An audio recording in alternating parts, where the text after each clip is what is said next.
Kuendelea kuongezeka kwa wanajeshi wa Marekani katika eneo la Mashariki ya Kati sasa hakuonekani tena kama onyo tu, bali kama maandalizi halisi ya hatua za kijeshi. Kuwasili kwa kundi la mashambulizi la manuari ya kivita USS Abraham Lincoln karibu na Iran tayari ni tukio kubwa. Manuari nyingine ya kivita USS Gerald R. Ford ilionekana hivi karibuni karibu na mlango wa Gibraltar na inaelekea mashariki kusaidia operesheni. Marekani pia imependekeza chaguzi kadhaa za kijeshi na imeelekeza vifaa vingine vya kijeshi katika eneo hilo. Hatua hizi zinaweza kuwa njia ya kuimarisha diplomasia, lakini pia zinaweza kuashiria kuwa mazungumzo yasiyo ya moja kwa moja kati ya Tehran na Washington yamekwama, na hatua za kijeshi zinaweza kufuatia iwapo hakuna upande utakaobadilisha msimamo wake. Hali hii inaleta swali muhimu.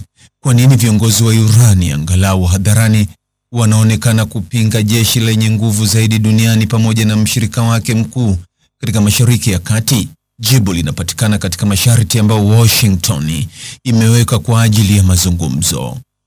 Kwa mtizamo wa Tehran, masharti haya si ya mazungumzo bali ni kusalimu amri. Masharti hayo yanajumuisha kusitisha urutubishaji wa madini ya urani, kupunguza umbali wa makombora ya masafa marefu ili yasitishie Israeli, kusitisha kuunga mkono makundi yenye silaha katika eneo, na kama alivyosema waziri wa mambo ya kigeni wa Marekani Marco Rubio, kubadili namna Jamhuri ya Kiislamu inavyowaangaisha raia wake. Kwa viongozi wa Irani, haya si mambo madogo ya sera bali ni nguzo kuu za usalama wa taifa.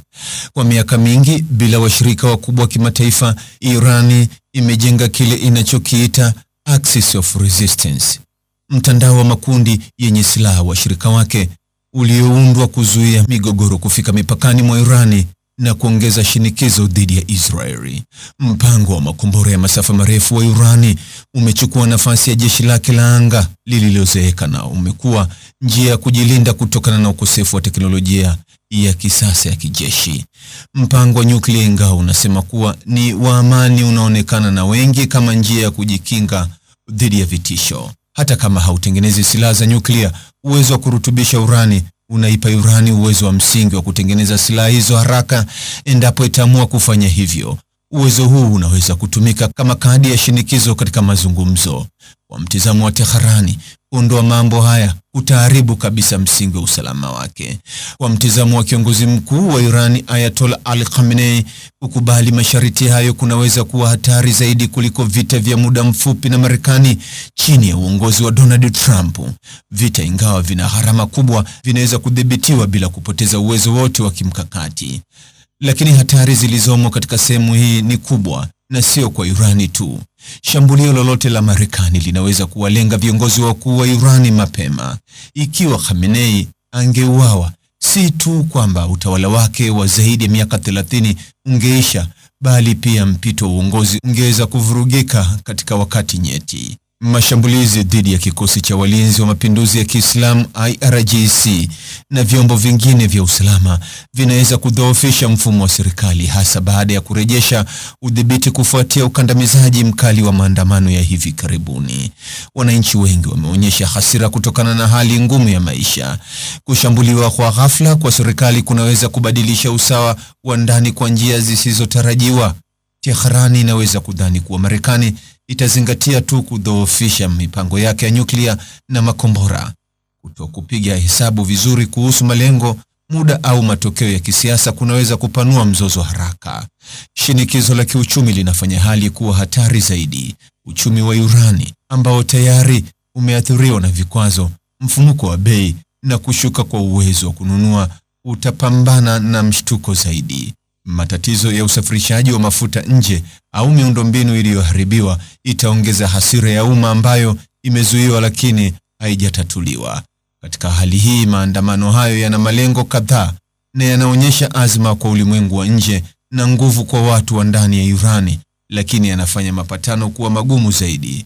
Hatari si kwa Irani pekee bali pia kwa Washington.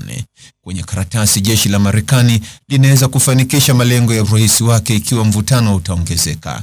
Lakini vita havipiganwi kwenye karatasi. Mara nyingi huathiriwa na makosa ya maamuzi, kuongezeka kwa mapigano bila kukusudia na matokeo yasiyotegemewa.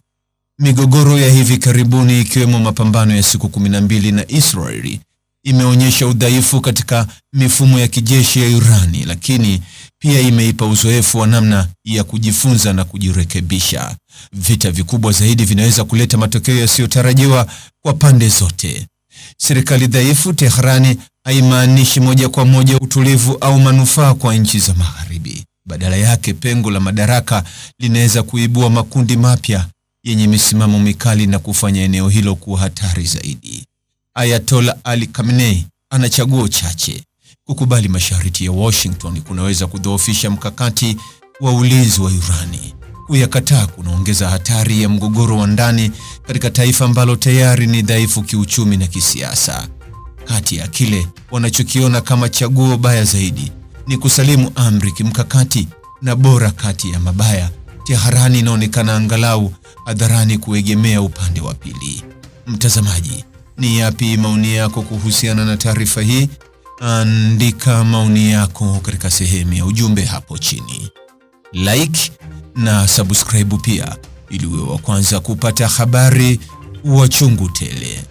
Hii ni Focus News. Jina langu ni Deo Kaji Makomba.